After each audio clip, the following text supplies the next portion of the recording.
ए राजा, याच्यापेक्षा वाईट अवस्था आहे का रे तुझी?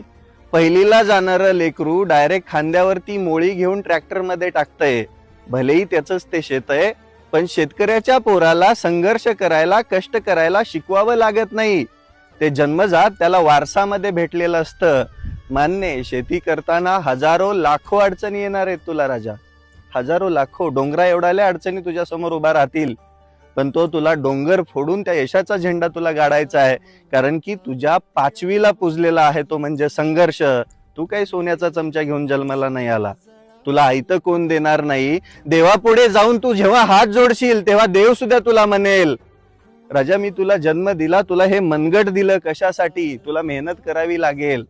मान्य आहे, अडचणी आली तर त्या अडचणीवरती मात करता येते, पण हरून चालणार नाही, थांबून चालणार नाही. कारण आपण शेतकऱ्याची पोरं आहेत आणि शेतकऱ्याच्या पोराच्या 5वीला